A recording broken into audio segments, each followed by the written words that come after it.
Hello everyone! We are here today to talk about a very rare, hard to find figure that is also brand new, which is a very annoying combination. Yes, it is Velocitron Cosmos, the toy that kicked off this entire vitriol rant over how weird exclusives are now, how many there are and how hard some are to get and how weird the distribution is. However, some took that as a call to arms, even though I said not to do it. A lot of you out there tried to help me get a hold of a Cosmos. I thank you all for it. The one shown here today was brought to you by @CreaturesPixels over on Twitter. Thank you very much for the assist. I'm going to try and figure some way of paying that forward if everything works out, so stay tuned. We won't be done with Cosmos after this video. But we are here to talk about the toy and see if it is worth all the hype and if it is worth paying the scalper price on eBay. Spoiler alert, the scalper price is never worth it, but we'll talk about this anyway. So, we have with us a classic UFO design, not a flying saucer, not like your not your current modern day flying saucer like more recent Cosmos. No, we are looking at a straight up 1940s tin can on a plate UFO. If this was any more retro, there would be you would have to display it with strings hanging it up. It is an excellent job at recreating the authentic vehicle mode. Really like the design. If I could get the thing in focus. Why is this not focusing? There we go. There you go. Now you get a nice look at the crispness of the details. You got two tones of green going on here, which I already love. We got a more natural shade, more akin to his cartoon animation. And just to break it up and give him a little bit of flair, we got some nice dark green going around as the trim, and then as the booster engines here in the back, along with a little bit more trim up top. You see the doorbell, the classic thing you have to have with Cosmos, that little red button on the top of the vehicle mode. I like how they've represented the vehicle here. It's very much akin to the G1 toy. You've got a lot of painted detail in the front and a lot of sculpting to kind of mimic not only his in-show designs, but also to throw back a little bit to how his stickering looked in the original toy line. Speaking of, this silver stripe here accomplishes so much. One thing that Hasbro said in the past about doing a Cosmos design was it's hard to tell which direction is forward because he's a disc all the way around. It's something they kind of struggled with for how to indicate which direction was the front. So here with the highlighted areas, the highlighted rockets in the back, that kind of does the job. But to further that, you have this stripe, which is actually replicating the area and some of the coloring of the rub sign from the original G1 toy, which is pretty brilliant, honestly. It's a very subtle touch that not only accomplishes the looking forward task, but also throws back to the original detailing.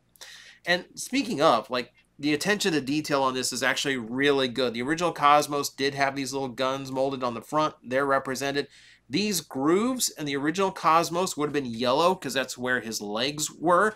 So the detailing is retained even though they're not painted. You get a little bit of yellow shining through and some little gaps here and there, but that is about it. You still get just that touch that the original toy had. Yeah, not a lot to speak about because it's a flying saucer. What can I say? I will say the little mounting port, that little 3mm port to plug it into a display stand, is on the back of the tin can, where I really would have preferred it being underneath, like right here, for instance. So I think that's a little bit of an oversight. It's not as convenient of a position to mount a flying saucer, but this would also let you hover it over something without a display stand in the way. So, you give and take a little bit. I will say that there are some nubs on the side. There's no landing gear or wheels or anything, but what we have are some nubs on the underside that prevent it from hitting flush to the ground and scraping up all of the stuff that's going to be the paint for his arms. So good on Hasbro for that forethought. Yeah, really nice job. It's just a fun little UFO mode. If you want to arm it up, you do have 5mm ports on either side of the saucer that you can take advantage of. Nothing on the underside, but well, not really consequential. I think this does a perfectly nice job. It's just such a charming little vehicle. All right, we can transform him now. Get him into his robot mode, which is where a lot of the talk about this toy is. Open up the arms like this, and then I'm going to unfold these yellow panels. We'll keep them out for now. That's going to free up the legs, and we can start opening this toy up. All right, so separate the legs from this rear portion here. The rear, you're going to have to take a hold of this portion, not this, it's on a thin hinge, but we'll take this portion and we'll twist and tug out, and we will slide this section out of the way and then rotate it up 180 degrees. Now before we get to that, let's go back and finish off the legs here. Open up the front, bring them down like so. Angle the feet upward. These pieces are going to fold around to the back to give us our heel spurs. We're going to clip past these little nubs. Do the same on this side until you get that nice little click and everything's flush and straight. Tab the crotch together like so. Bring down these little skirts, and half of the robot is complete. So let's focus on the other half. Fold in this little bit of shell, and that's going to be the part that's going to connect onto the back. It's going to be pretty tight, so expect it to scrape a little bit, but not bad, until that groove gets into the tab. There we go. And that's going to slide these yellow portions right down into these grooves on the side of the tin can. With that done, hinge these yellow pieces forward and attach them to the clips on the side. If mine would get unstuck, I would be able to do that. Okay, there we go. Fold out the fists like so. Here comes the scary part for me. So the finish to this is to just flip this panel up in order to reveal the head. On mine, it is considerably tight. I've actually shaved down the tabs holding it all together, and I've tried to make it as compatible as possible, but you can see there where it's trying to open the panel up because the tabs are holding on to the bottom half while the top half is giving way. It's not the best of design choices. It's fixable, but I haven't quite got it to where I want. That said, with a good push, I can get it out without anything breaking. So if you have that trouble, the offending nubs are here on the sides. Just like shave or sand them down until everything flips over smoothly. And then, if yours, I've seen them work fine though, so yours is probably going to be fine. But with that done, we have a finished Cosmos in the robot mode looking exceptional. I love the transformation on this guy. He is very fun to transform.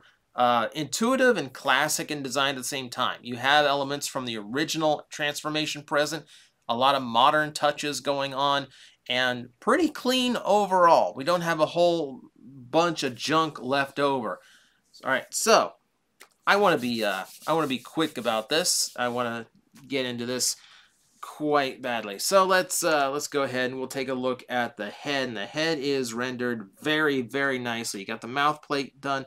Nice red helmet. Cosmos has such a unique look to him amongst Transformers.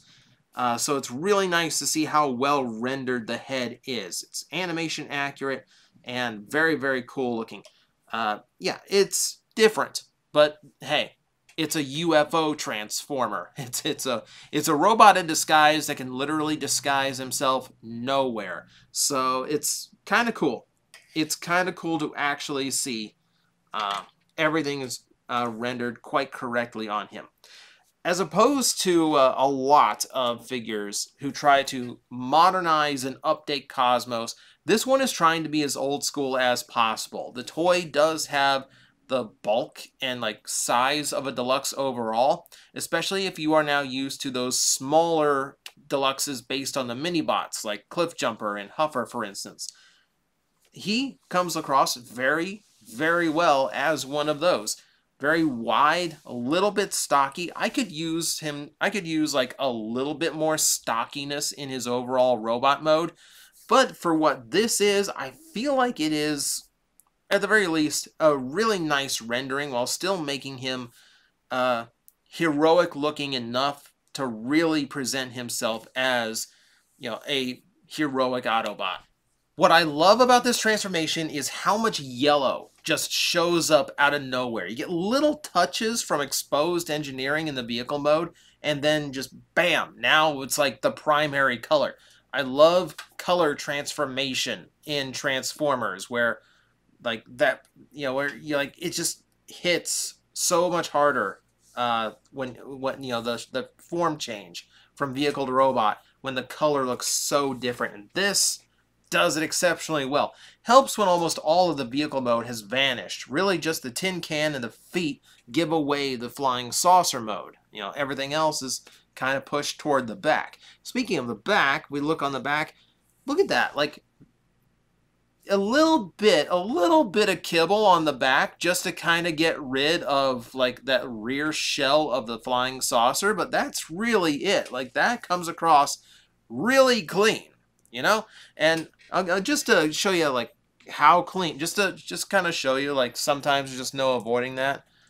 Look, there's the G1 Cosmos. Look at that dump truck he's towing. Look at that. Look at that. That is spatial debris is what that is. So, yeah, so the rear section had to be dealt with some way, and I think they did it a pretty nice way. I also love the cleverness of getting rid of some of that shell by creating that heel spur. Super clever engineering on this guy. So, we're going to pull him in again and look at more of his detailing. You can see the arms have these like little like saucer ridges across it, which it does invoke detail from the original toy. Always really good. We see the fake exhausts on the fists, on the forearm. I even call them forearms. Yeah, so he does. Yeah, so like that's again a toy accurate detail. It's not you. Don't harp on the toy because it's not using the real ones, because I know people get on things like that. And then, yeah, just nice sculpted detail all throughout, just to give him a little bit of tech detail to him, a little bit of like breaking up some of the flat areas. So yeah, like I am super happy. I am super happy with this Cosmos. I meant to have a standard deluxe ready to go to show you like how big and tall he actually is. It kind of escaped me at the moment. But what I do have on hand, you saw him earlier. I can show you how he compares to. Let me do it this way. He compares to the original Cosmos. You can see like the proportions are there. And then the more modern, fit, lean, goes to the gym every day Cosmos with these big arms and narrow waist, and he looks cool. He looks like an updated, modernized Cosmos. But let's be honest, like I like varied body shapes in Transformers. I will admit, I've been eating a little bit too much lately, and I look more like the center Cosmos than the right Cosmos now, so I relate to him a little bit. So it's nice to have the different shapes in there. And Cosmos has always had a unique shape to him. It's been since the original G1 toys, since we had any to like properly show it. And especially if you're talking the animation model, where even the original toy does have more slender proportions than the model did. So I am actually glad that we went cartoon accurate on this guy.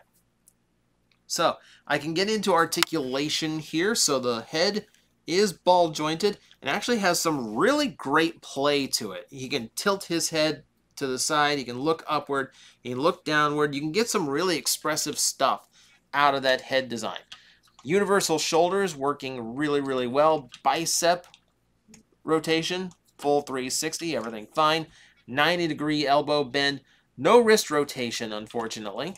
But we do get that waist rotation, which is nice given how the toy transforms. I think it's really nice that they figured that part out. Universal hips, the skirts get out of the way, no problem. So lots of range in there. Nothing is clipping, nothing is getting in the way. Thigh swivel works all the way around, 90-degree knee bend, and then ankle tilt as well. Like I said, you can get a lot of like really impressive poses out of this guy, just with a little bit of clever positioning on some of his parts. Works really, really well. Lots of articulation going on here. For accessory, if you want to kit him out, you've still got those two, you still have those two 5mm ports that are now on his forearms. So you got 4 mounting points for weapons. And then we have the accessory he came with. We remember that the Velocitron line is all about a race. It's the Speedia 500. So we need an official. We need a flag bearer. So that is Cosmos' job. Cosmos' job in this race is to wave the flags, which is a little bit of a silly job. I kind of like personally imagined him as like the Lakitu role, where he's just flying around with a camera, kind of keeping like watching the race. And I would have liked to have like a camera accessory that split into 2 weapons. That would have been my approach. This is theirs, which is hilarious. I love that Hasbro actually made a thing about, well, if you want some variety, we left the other side unpainted so he can also wave a white flag.